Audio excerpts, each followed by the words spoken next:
네, 오늘 이 시간 하나님께서 주신 말씀입니다. 시편 42편 1절에서부터 11절까지 말씀입니다. 시편 42편 1절에서부터 11절까지 말씀, 제가 하나님 앞에 봉독하도록 하겠습니다. 하나님이여, 사슴이 시냇물을 찾기에 갈급함 같이 내 영혼이 주를 찾기에 갈급하나이다. 내 영혼이 하나님 곧 살아계시는 하나님을 갈망하나니 내가 어느 때에 나아가서 하나님의 얼굴을 배울까? 사람들이 종일 내게 하는 말이 내 하나님이 어디 있느냐 하오니 내 눈물이 주야로 내 음식이 되었도다.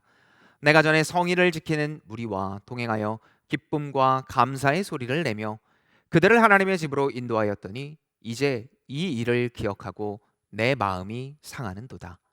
내 영혼아, 내가 어찌하여 낙심하여 어찌하여 내 속에 불안해하는가?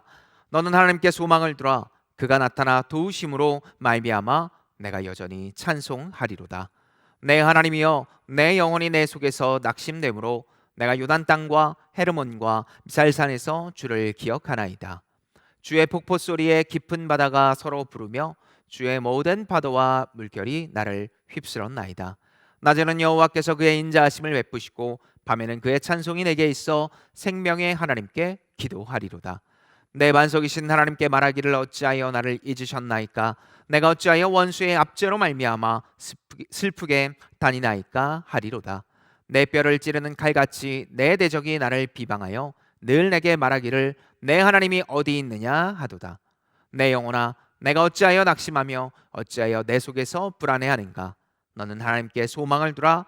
나는 그가 나타나 도우심으로 말미암아 내 하나님을 여전히 찬송하리로다. 아멘. 오늘 하나님께서 주신 말씀인 시편 42편 1절에서부터 11절까지 말씀을 가지고 이 과거를 기억하지 않으시는 하나님, 과거를 기억하지 않으시는 하나님이라는 제목으로 하나님 말씀 잠시 나누도록 하겠습니다. 우리 본격적으로 하나님 말씀 나누기에 앞서서요, 함께 계시고 있는 분들이 있다면 좌우분들에게, 또 혹은 혼자 계시고 있다면 스스로를 향해서 한번 이렇게 얘기해 봤으면 좋겠습니다. 2020년은 다 지나갔습니다. 네, 맞습니다. 2020년은 이제 다 지나갔습니다. 2021년을 주님께서 여셨고 그 여신 주님께서 또 이 1년을 온전히 책임져 주시리라 믿습니다. 성경, 이 성경은 하나님의 말씀입니다. 너무나 당연한 이야기 같지만 그래서 성경은요, 하나님의 이야기로 가득 차 있습니다. 동시에 그 하나님으로 말미암아 변화한 사람들의 이야기도 바로 가득 차 있죠. 그런데 여러분, 그거 아십니까? 이 성경에 가득한 하나님으로 말미암아 변화한 사람들이요, 우리가 생각한 것보다 그렇게 썩 좋은 사람은 아니라는 겁니다.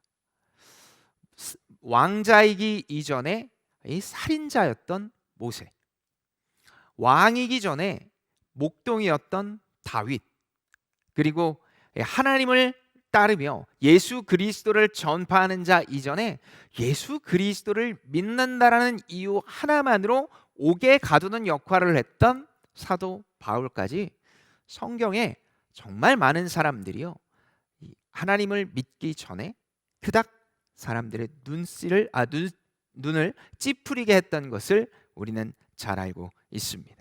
살인자, 기생, 장녀, 또 세리까지 주변 사람들로 하여금 이 구별된, 조금 더 선명하게 이야기를 하면 차별된 사람으로 보이기 쉬운 바로 그 사람들이 바로 하나님을 믿었던 변화된 사람들입니다. 이 대표적인 예로 여호수아서 2장의 라합의 이야기를 통해 우리는 이 하나님으로 인해 변화한 사람들, 그리고 그 사람이 얼마나 차별과 구별을 받았는지 알 수 있습니다. 여호수아서 2장에 나오는 라합은요, 직업으로 보면 창녀였습니다. 창녀는 이 남자의 욕구를 몸으로 받아내는 사람, 그때나 지금이나 참 어렵고 참 비참한 직업의 사람이었습니다. 그런데 그 창녀인 라합이 어디에 살았냐면 여리고성에 살았습니다. 근데 여리고성에 살았다고 하니까 우리가 보통 생각하는 성벽과 이 성 안의 것으로 생각하기 쉬운데요, 우리가 한 가지 기억해야 될 것은 여리고성은 성벽이 두 겹이었습니다. 그래서 가장 앞에 벽이 있고요. 두 번째 벽이 있는데 가난하고 어렵고 힘든, 그래서 사회적으로 약층인 사람들은 벽과 벽 중간에 살았습니다. 그래서 외세에서 침입이 들어오면 첫 번째 벽이 무너지고 두 번째 벽이 무너지기 직전에 이 어렵고 힘든 사람들이 흔하게 이야기를 하는 걸로 가장 맨 앞에 서서 돈 많은 사람들이 피할 수 있을 때까지 견뎌주는 역할을 했습니다. 그러니까 벽과 벽 중간에 사회적인 약자들은 모든 상황 속에서 어려운 삶을 살아가고 있었다라는 겁니다. 비참한 일상의 연속이었을 겁니다. 일상에서 좌절하기 일쑤였겠죠. 심지어 당시 고대 근동지방에서는요, 창녀라고 한다면 신조차 버린 존재라고 생각을 했습니다. 그러니까 환경적으로는 너무나 어려웠습니다. 환경적으로 볼 때는 언제 죽어도 이상하지 않을 만큼의 모습이었습니다. 게다가 직업은 창녀였습니다. 그리고 게다가 신조차 버렸다라고 여기며 돈은 벌고 있지만 하루하루를 살아가고는 있지만 매일매일이 지치고 어려운 상황. 그렇게 철저하게 차별된 삶을 살고 있었습니다. 그렇게 매일이 차별된 삶으로 사라져 가고 있을 때 그녀가 일하던 술집이 웅성웅성 되기 시작합니다. 그런데 그 웅성웅성대는 이야기를 귀를 기울여 들어보니 처음 들어보는 이야기가 들리는 것 아니겠습니까? 지금 여리고성 앞에 엄청난 사람들이 있다고 합니다. 수백만 명이 되는 사람들이 이 여리고성을 둘러싸며 계속해서 돌고 있는데 그 사람들은 원래 이집트의 노예였다. 그런데 그 노예를 돕는 신이 있다더라. 그리고 그 사람들은 연전연승을 하며 지금 우리도 질지 모른다라고 이야기하고 있었습니다. 그 이야기를 들은 사람에게는 절망적인 이야기, 어려운 이야기였겠지만 신조차 버렸다라고 생각을 하고 있는 이 라합에게는 어쩌면 그 이야기가 작은 희망으로 들렸을지 모릅니다. 우리 신은 나를 버렸는데 어쩌면 노예를 돕는 신이니까 나를 돕지는 않을까. 바로 그런 생각을 가졌을 겁니다. 그리고 그 이후에 우리가 너무나 잘 알고 있는 것처럼 이 두 명의 이스라엘 정탐꾼과 만나게 됐고 역사적으로 라합의 가정은 라합을 포함하여 구원을 받습니다. 자, 여기까지가 우리가 알고 있는 내용입니다. 그런데 여러분 혹시 이런 생각 안 해보셨습니까? 이후에 어땠을까? 라합이 있는 여리고성이 다 무너지고 하나님께서 그 성을 다시 세우는 자에게는 멸망케 될 것이라고 이야기를 해서 다시 그 성은 세워지지 않았습니다. 물론 그 후에 열왕기하가 진행되는 그 시기에 세워졌지만 세우는 사람이 다 아들이 끊길 정도로 저주를 받았습니다. 그러니까 그 땅은 저주를 받았기에 라합은 이스라엘 백성들과 함께 보냈을 겁니다. 그리고 그녀가 누구인지, 어떤 사람이었는지, 이전에 어떤 일을 했는지 그녀 입술로 이야기를 할 시간이 있었을 겁니다. 일부 백성들은 괜찮아요, 우리도 노예였어요, 괜찮아요, 우리도 이런 일 경험했어요 라고 이야기를 할 수 있지만 정말 많은 대다수의 사람들은 여전히 선을 긋고 아, 창녀구나, 아, 그래도 우리와 다른 길을 걸어가는 나하고 함께 할 수 없는 사람이구나 라고 이야기했을 겁니다. 또 동시에 라합과 이스라엘 백성들은 민족이 다릅니다. 언어가 다릅니다. 문화가 다르다는 이야기죠. 그러니까 결국 함께 이야기하는 것이 참으로 쉽지 않았을 겁니다. 이방 민족으로 차별받는 모습까지도 있었을 겁니다. 이런 모든 상황과 환경 속에 이제는 좋아지겠지, 이제는 나를 이해해 주겠지라고 여기며 시작된 이스라엘 민족과의 생활. 그런데 점점 어려워질 때 라합은 혹시 내가 창녀였어서 내 과거가 다른 사람으로 하여금 받아들여지기 힘든 직업을 가지고 있었기 때문에 그런 것은 아닐까? 이렇게 생각했을 겁니다. 하나님의 은혜를 입고 시작된 새로운 삶에서 자신의 과거가 발목을 잡게 되는 생각을 하게 된 겁니다. 이것은 오늘의 우리에게도 마찬가지입니다. 골로새서 2장 6절을 보면 그러므로 너희가 그리스도 예수를 주로 받았으니 그 안에서 행하되라고 하며 예수 그리스도로 말미암아 그분을 주인으로 여긴 자는 새 삶이 시작됐다고 이야기합니다. 완전히 변화됐습니다. 인생이 우리의 생각과 전혀 다르게 완전히 변화됐다라고 이야기를 하는데 여전히 내 기억은, 내 생각은 과거의 어떠함, 그리고 과거의 내 행실을 붙잡고 있지는 않습니까? 그리고 특별히 과거의 죄를 기억하며 내 삶이 어렵고 힘들 때 그것 때문은 아닐까? 아직도 이 죄를 고백하지 못했기 때문에 하나님이 나를 이렇게 벌하시는 건 아닐까라고 생각하고 있지는 않습니까? 그때 어떻게 해야 할까요? 하나님은 그때 기도하라고 하십니다.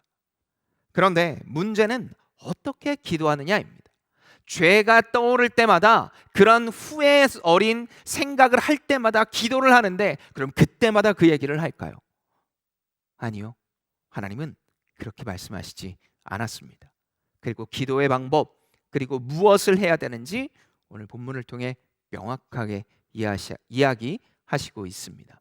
2021년입니다. 2021년이 시작될 때 여러분은 어떤 계획과 어떤 생각을 가지고 계십니까?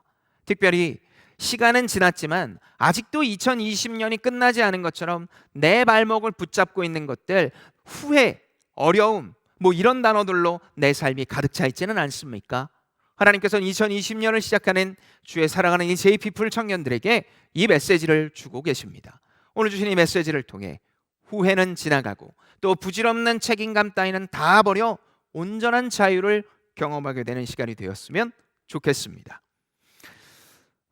오늘 하나님께서 주신 이 시편 42편은요 시제가 있습니다. 시제. 이 시라고 이야기하는 시편의 가장 위에 시제라는 것이 있는데 그 시제가 이렇게 나옵니다. 고라자손의 맞쓰길, 인도자를 따라 부르는 노래. 이 한글 성경에선 시제가 꺽쇠 표시를 돼 있거나 아니면 다른 색깔로 위에 표시가 되어져 있지만 사실 영어 성경을 비롯한 이 수많은 번역본에서는 이걸 영절로 표현을 합니다. 1절부터 시작하는 게 아니라 시제를 영절로 표현해서 함께 본문으로 보고 있는 거죠. 그러니까 이 시제라는 걸 통해 이 전체적으로 시편이, 특히 42편이 이런 관점으로 봐야 된다라고 이야기를 하는 겁니다. 마스길은 사람 이름처럼 보이지만 사실은 교훈이라는 뜻을 가지고 있습니다. 그래서 이 시제를요 쉽게 번역하면 고라자손의 교훈을 인도자와 함께 노래한다라는 뜻을 가지고 있습니다. 그러니까 고라자손이 경험한 교훈을 지금 이 예배 인도를 하고 있는 자들이 함께 기억하며 노래한다라는 뜻입니다. 그렇다면 고라자손의 교훈은 무엇이길래 이 예배 시간에 함께 고백하고 있을까요? 이들의 교훈을 알기 위해선 우리의 시점을 민수기 16장으로 돌릴 필요가 있습니다. 특별히 민수기 16장 3절의 말씀을 우리가 다 같이 한 목소리로 읽길 원합니다. 민수기 16장 3절입니다. 그들이 모여서 모세와 아론을 거슬러 그들에게 이르되 너희가 분수에 지나도다 회중이 다 각각 거룩하고 여호와께서도 그들 중에 계시거늘 너희가 어찌하여 여호와의 총회 위에 스스로 높이느냐.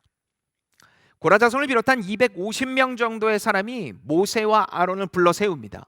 그리고 불러 세워서 뭐라고 이야기를 합니까? 조금 더 편하게 이야기를 하면 너희들이 뭔데 우리 위에 있느냐? 너희들이 뭔데 나하고 하나님 사이에 너희들이 서 있느냐? 라고 이야기를 합니다. 스스로 높아지려 하느냐? 그래서 우리는 너희와 함께 할 수 없다. 특별히 모세와 아론 너희 둘 우리가 지도자로 인정할 수 없다라고 이야기를 하는 겁니다. 자, 그런데 진짜 모세와 아론이 스스로 높아졌습니까? 성경을 조금만 읽어봐도 알 수 있습니다. 모세는 무려 몇 번입니까? 5번. 모세는 5번이나 하나님의 콜링에 거부했습니다. 대단하죠? 지금 나무가 타는데 사라지지도 않는 기적을 보면서 하나님께서 나타나시어 내가 너하고 함께 하겠다, 내가 하나님이다라고 이야기를 하며 콜링을 하고 있는데 무려 5번이나 거부합니다. 한 번만 이야기하셔도 네 하나님이라고 따를 것 같은데 모세는 참 대단한 사람입니다. 아론도 마찬가지입니다.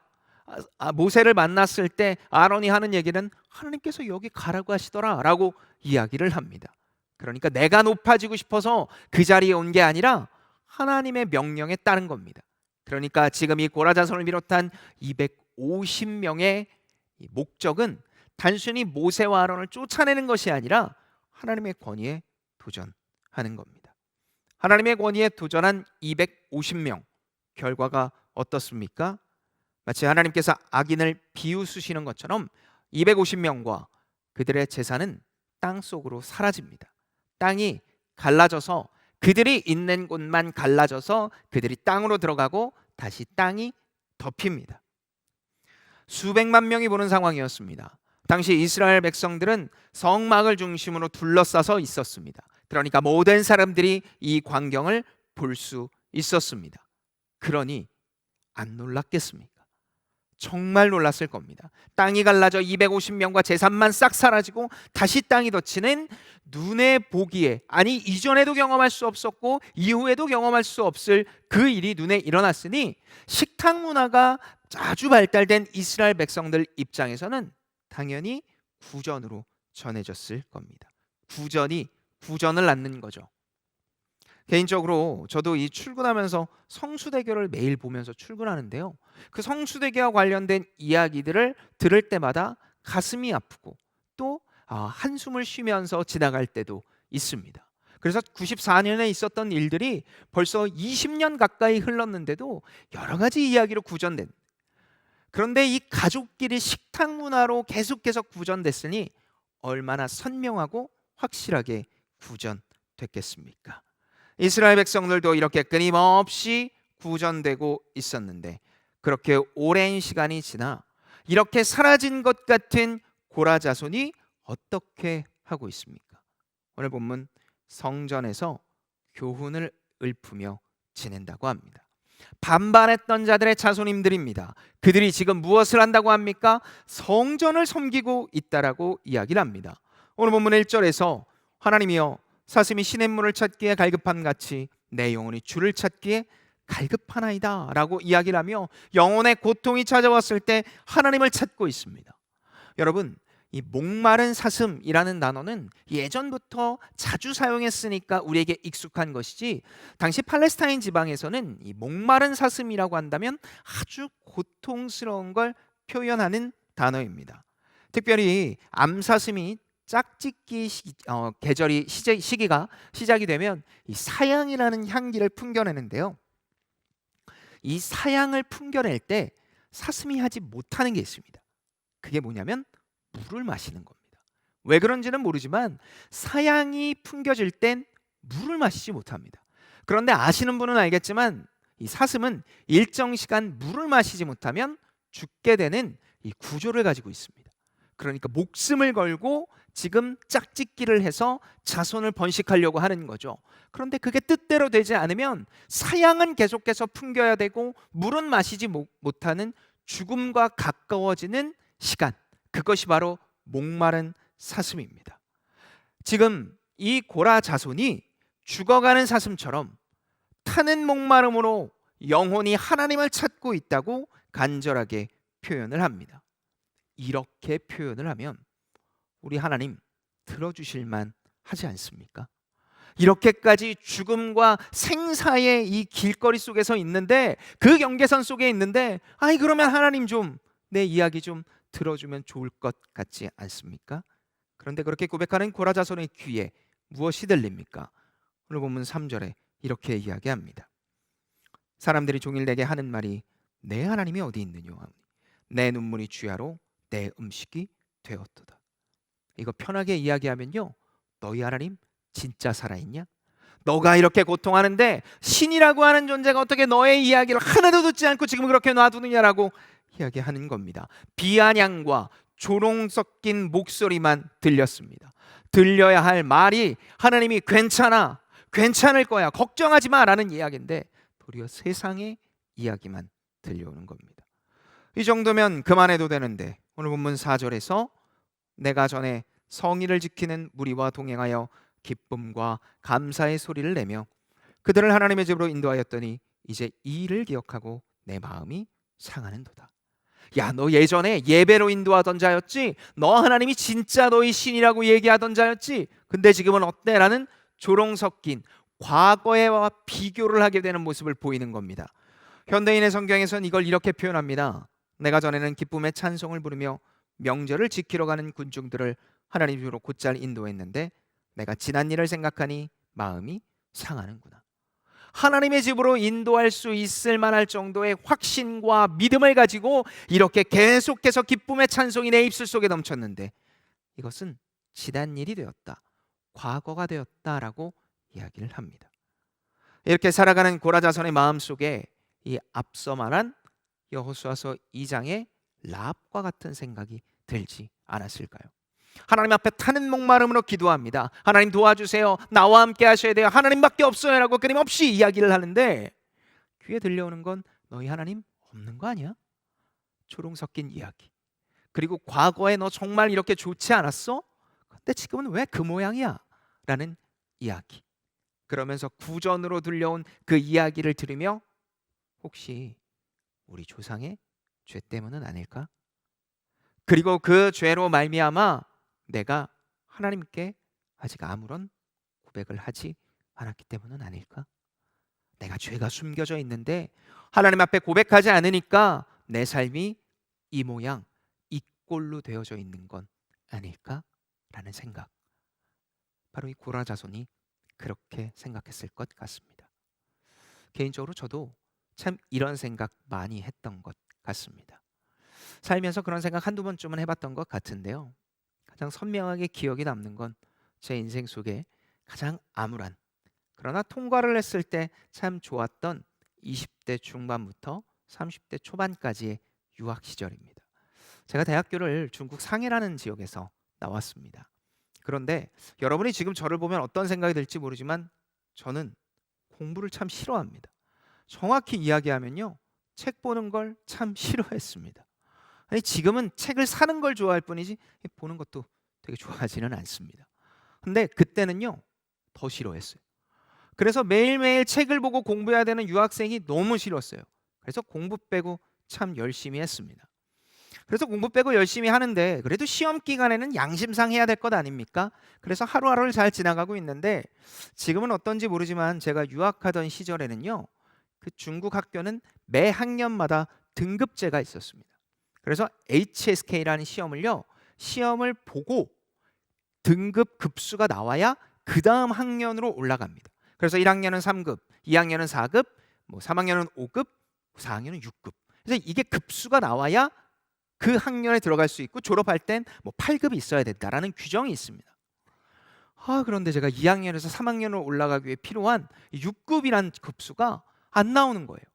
지금은 좀 제도가 변했는데 당시에는 평균점이 어느 점수를 넘어야 되는데 한 과목이 자꾸 점수가 안 나와서 이 평균점을 놓지 못해서 급수가 자꾸 나오지 않는, 그래서 제가 학년을 진급이 안 되고 유급을, 그것도 2번이나 경험을 하게 됩니다. 여러분, 20대 후반에 제 친구들은 모두 다 일을 나가서 돈을 벌기 시작합니다. 결혼을 준비를 합니다. 그런데 제가 본데 저는 아직도 대학생이에요. 그런데 돈도 시원찮게 받고 있고 집에서 계속해서 유학비를 받으면서 죄책감에 시달리고 있는데 학교도 제때 졸업을 못하더라는 겁니다. 그런데 교회 일은 참 열심히 했던 것 같습니다. 여러분 보이시죠? 교회 일 열심히 하는 교회 오빠. 그런데 또 동시에 그닥 생활은 좋지 않은 것 같은 모습. 그래서 매일매일 잠을 못 잤습니다. 50시간씩 잠을 못 자고요. 수면제를 먹어도 단 10분도 잠을 자지 못하는 상황에 계속해서 노출이 됐습니다. 나중에는요, 제가 냄새를 못 맡더라고요. 너무 스트레스가 심해서 기능상으로는 아무 문제가 없는데 냄새를 맡지 못하는 상황까지 이어졌습니다. 그래서 그렇게 몇 달을 지나고 나서 하나님 앞에 이렇게 고백했습니다. 하나님, 제가 아직 죄에서 벗어나지 못했기 때문입니까? 제가 지금 기억나는 이 죄들 때문에 제가 이렇게 지내는 겁니까? 그러면 하나님, 이제 나를 좀 놓으시죠. 하나님, 나를 좀 놓으시죠. 정말 고통스러웠습니다. 자, 여러분 어떻습니까? 하나님이 정말 그런 분이십니까? 하나님께서 정말 과거의 기억으로 말미암아 지금을 어렵고 힘들게 이끄시는 분입니까? 단순히 우리가 죄를 고백하지 않았다는 그 이유 하나 때문에 하나님이 우리를 그렇게 놔두시냐는 분이라는 겁니다. 아니요, 하나님은 그런 분이 아닙니다. 하나님은 과거의 상황과 기억 때문에 오늘의 벌을 주시는 분이 아닙니다. 그런 마음을 가진 자들에게 하나님은 오늘 본문 5절에 이렇게 이야기하십니다. 내 영혼아, 내가 어찌하여 낙심하며 어찌하여 내 속에서 불안해하는가? 너는 하나님께 소망을 두라. 그가 나타나 도우심으로 말미암아 내가 여전히 찬송하리로다. 오늘 본문 11절에서도 이 동일한 이야기입니다. 내 영혼아, 내가 어찌하여 낙심하며 어찌하여 내 속에서 불안해하는가? 너는 하나님께 소망을 두라. 나는 그가 나타나 도우심으로 말미암아 내 하나님을 여전히 찬송하리로다. 고난과 비방의 파도 속에서 불현듯이 찾아오는 과거의 기억, 그리고 내가 이걸 아직 하나님께 고백하지 않았는데 그래서 지금 그것 때문에 힘이 들고 어렵고 그리고 내 삶이 이렇게 힘든 것 같아라고 고백하는 그 죄책감과 수치심과 후회로 가득 찬 영혼들을 향해 하나님께서 이야기하십니다. 아니야, 그런 거 절대로 아니야. 나는 그런 사람이 아니야. 왜냐하면 나는 도우는 존재, 히브리어로 예슈아, 다시 말해 예수 그리스도로 말미암아 너를 돕는 존재가 나이기 때문이다라고 이야기하시고 있습니다. 여러분, 지금 이 내용을 누구에게 이야기하고 있습니까? 반역의 자손인 고라 자손에게 이야기하고 있습니다. 수백만 명 사람 앞에서 250명이 나와서 여호와 하나님의 권위를 떨어뜨리려고 했습니다. 잘못됐다라고 이야기하는 사람입니다. 그러니까 우리가 리더가 돼야 된다고 얘기를 했는데 그 조상의 자손들이 하나님 앞에 나와 있습니다. 그 정도의 사람의 죄를 하나님께서 기억하신다, 안 하신다? 안 하신다라는 겁니다. 죄가 없으니까 예배를 섬기고 있고 죄가 없으니까 지금 여기까지 올 수 있었다. 그러니까 고라 자손의 죄도 기억하지 않는 나 여호와 하나님이 너를 기억하겠느냐? 그러니 너희는 나를 향해 기도하라. 바로 그렇게 말씀하시고 있습니다. 그러나 여기서부터 우리는 오해합니다. 아, 과거에 그거 고백하면 되는구나. 아, 그거 기억날 때마다 얘기하면 되는구나. 아니요, 하나님은 죄의 고백이 아니라 소망의 기도를 하라고 말씀하십니다. 이 5절과 11절에 너의 영혼아 소망, 다시 말해 변함없는 하나님의 사랑을 붙들고 하나님께서 나의 죄를 온전히 씻기셨다는 바로 그 은혜의 소망을 붙들고 너가 기도해야 된다. 그리고 그 은혜의 능력을 예수 그리스도로 말미암아 너에게 주었으니 너는 그 소망을 붙들라고 오늘 우리에게도 동일하게 말씀하시고 있습니다. 사랑하는 JPP 여러분, 그리고 이 영상을 보고 계시는 성도 여러분, 과거는 과거입니다. 하나님은 이전에 죄 사함을 허락하셨다라면 그 이후에 짓는 모든 죄들도 고백하는 순간 깨끗하게 사하시, 그리고 그 과거에 졌던 모든 것들을 기억하지 않으시겠다고 말씀하셨습니다. 그 이유는 우리가 잘났기 때문이 아닙니다. 우리가 어떤 능력이 있기 때문이 아닙니다. 바로 하나님의 십자가의 은혜, 예수 그리스도의 보혈의 은혜로 말미암아 우리를 그렇게 만드시고 그리고 끝까지 책임지시겠다고 이야기하고 계십니다. 요한복음 1장 12절에 보면 이렇게 말씀합니다. 영접하는 자, 곧 그 이름을 믿는 자에게는 하나님의 자녀가 되는 권세를 주셨으니, 하나님의 자녀가 되는 권세는요, 다른 그 어떤 것이 아니라 하나님께서 이야기하고자 하는 그 사랑 안에 거하는 겁니다. 그리고 부질없는 죄책감, 부질없는 책임감에서 완전히 벗어나 하나님만을 온전히 의지하며 나아가는 것에 있습니다. 그러니 여러분, 이것이 우리의 권세요, 그리고 오늘 담임 목사님께서 주일 2, 3부 예배 때 말씀하신 믿음입니다. 이것이 진짜 믿음입니다. 여러분, 잊지 마십시오. 감정이 나를 좋아지게 할 수 없습니다. 따뜻한 말 한마디가 잠시 잠깐의 위로는 될 수 있지만 절대로 좋아질 수 없습니다. 과거를 보지 않으시는 그 하나님의 말씀과 믿음 앞에 나를 비춰볼 수 있어야 됩니다. 그렇게 세상은 끊임없이 너 예전에 이랬잖아, 너 지금은 이렇잖아 라고 해서 비판하고 핍박을 하지만, 그래서 너가 점점 더 안 좋아질 거라고 이야기를 하지만, 아니, 내가 너를 그렇게 보지 않아. 소망의 기도를 하고 있는 예수 그리스도로 말미암아 자녀된 너를 내가 그렇게 두지 않으라고 이야기하시는 하나님의 소망을 붙잡지 않으시겠습니까? 그 하나님의 놀라운 사랑 안에 거하는 자, 특별히 2021년이 시작되었습니다. 2020년 여러분 삶이 어땠습니까? 하나님과 거리가 멀었습니까? 성실하지 않았습니까? 어쩌면 하나님이 아닌 세상과 더 가까이 지냈습니까? 괜찮습니다. 하나님은 이 예배를 통해, 그리고 이 고백하는 자를 통해 이야기하십니다. 내가 너의 아버지다. 내가 너를 책임진다. 그러니까 내 앞에 나와 함께하자. 나의 사랑하는 자녀야, 나와 함께하자. 이 고백에 아멘으로 화답하는, 그래서 과거를 보지 않으시고 지금도 나를 온전히 인도하고 계시는 하나님의 사랑 안에 거하는 2021년에 온전한 하나님의 성도들이 되기를 예수님의 이름으로 축복합니다.